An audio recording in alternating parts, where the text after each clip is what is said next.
Well, I'm breathing a sigh of relief because Bob Huggins is keeping his job and West Virginia is doing the right thing by their Hall of Fame head coach. I'm Pete Mundo on HeartlandCollegeSports.com. It is good to be here with you. So if you missed some of the drama this week, Bob Huggins went on a Cincinnati radio show and got himself into some trouble. You know, former head coach at Cincinnati, that's why he's on there. Cincinnati's coming back to the Big 12. And he used a homophobic slur directed at Xavier fans. Cincinnati, Xavier, big-time rivalry. And he called them F words, the homophobic slur. And then he said those Catholic F words, referring to Xavier fans, saying that they would throw rubber wieners on the floor and then say that they didn't do it. That is part of the story that Bob Huggins told earlier this week on the Cincinnati radio show, the Bill Cunningham program. Look it up. It's on the website at HeartlandCollegeSports.com if you want to listen to it. If you haven't heard it yet, that's fine. But the question all week was, is Bob Huggins going to be fired? And thankfully, the answer is no. That is not defending Bob Huggins' use of that word. But we can't just sit here, as I talked about in an earlier show this week, and ruin everybody's life because they make a mistake. That's not a world, that's not a culture I want to live in. I want to be around good people who make mistakes. Because guess what? We all make mistakes. There's only one person in the history of this world who has never made a mistake. And it's not you, and it's not me, and it's not Bob Huggins. So with Bob Huggins kind of on thin ice here, here's what West Virginia announced. They announced and they agreed to a 3-game suspension, a $1 million reduction in salary, and Bob Huggins will be required to take sensitivity training as part of his agreement to stay on as men's basketball coach. So 3 games, of all these things, the thing that hurts the most is the 3-game suspension. Now, you might say, Pete, $1 million? Oh, boy. Bob Huggins has made tens of millions of dollars over his career. He is apparently one of the top 10 highest paid coaches in college basketball. He made about $4 million last year, and he's 69 years old. He's been a head coach for the better part of, 25, 30 years. And, unless Bob Huggins is spending money like a madman, he's got tens of millions of dollars in the bank. I'm not saying anybody wants to lose $1 million.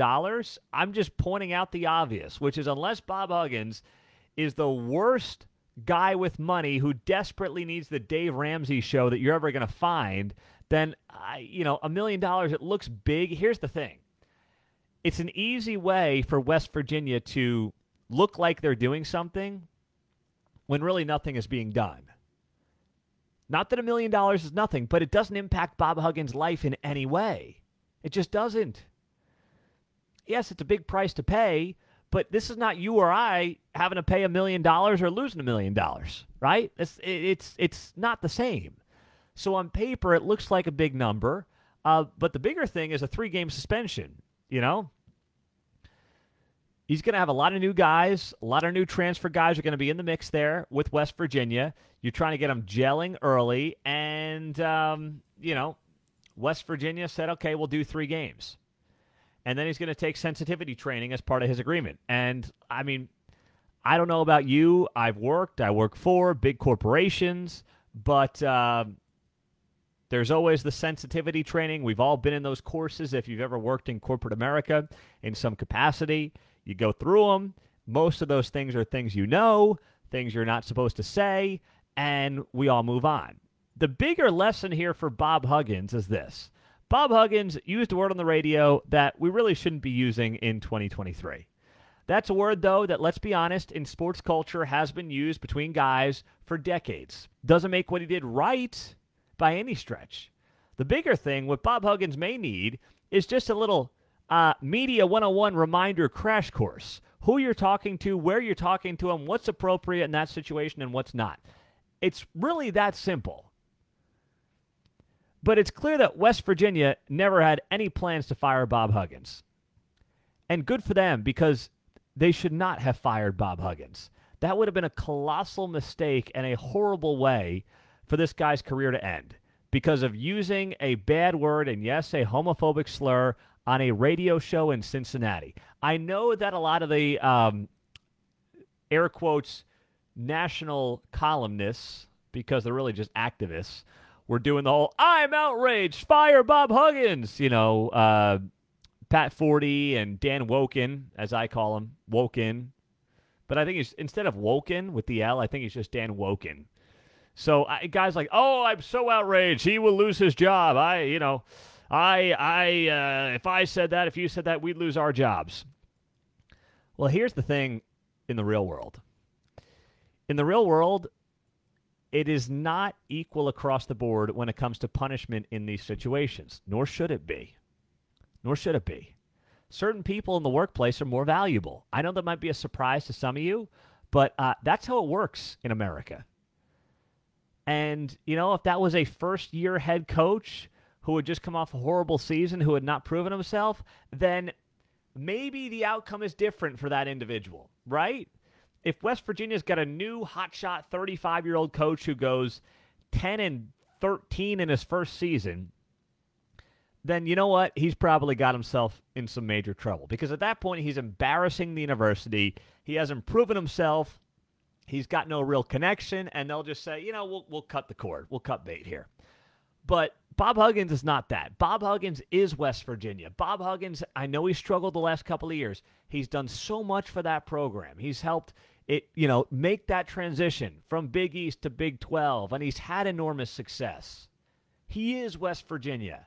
That guy is playing on a different playing field by a different rule book than a rookie head coach who nobody has any connection to in Morgantown.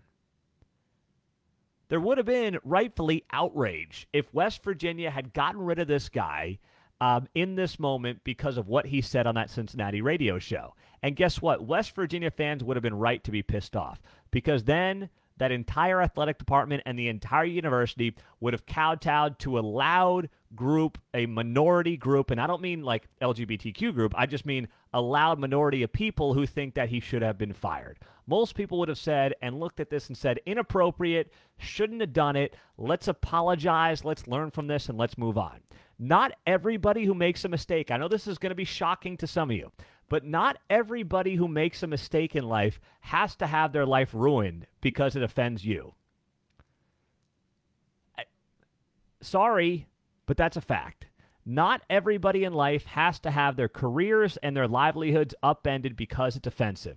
We are allowed to be, and we should be, in a culture that allows people to apologize, genuinely apologize, learn from their mistakes, and move on, and become better people because of it.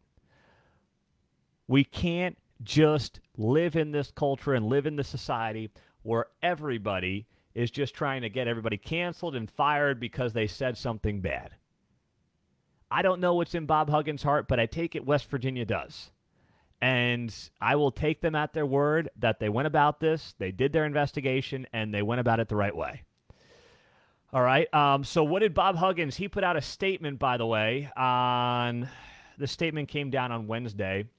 He said here, over the past 48 hours, I've reflected on the awful words I shared on a radio program earlier this week. I regret my actions, the hurt they unfairly caused others, and the negative attention my words have brought to West Virginia.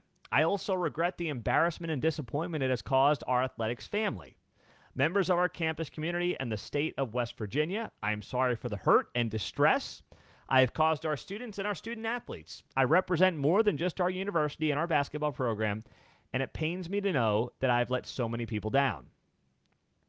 I have no excuse for the language I used. I'll take full responsibility. I will abide by the actions outlined by the university and the athletics leadership to learn from this incident. I have had several conversations with colleagues and friends that I deeply respect and admire over the last 24 hours, and I'm keenly aware of the pain I've caused. I meant what I wrote on Monday. I will do better. And then he adds, I'm looking forward to working with West Virginia's LGBTQ plus Center and other state organizations to learn more about the issues facing the community. As a leader, I'm eager to use my platform to take what I learn and share it with a broader audience. Okay, that's fine. That's Bob Huggins' statement. I'm sure he apologizes. I'm sure that he regrets it. I hope that whatever is asked of him is reasonable. I'll leave it at that. Then we all move on. We should all be okay here. We should all be able to accept this for what it is and then move on from there. On Facebook Live, Pat writes, if you don't choke up watching how he handled, meaning Huggins, DeSean Butler in the 2010 Duke game, you have no soul. Oh, I agree. That is one of the all-time great NCAA tournament moments. DeSean Butler's leg basically chops in half, and Bob Huggins is on the floor hugging him like a father in that moment. That is one of the all-time great, I mean, it's sad, it's tragic, but one of the all-time great NCAA tournament moments. No doubt about that. So this should all be over now. It is settled. It is done. I know that the lynch mob is not going to be happy, but we should all be able to accept that this is what it is. He made a mistake. He has apologized for that mistake. And guess what? He's a human being. I know that's going to surprise some of you, but he's a human being, and he is allowed to make that mistake.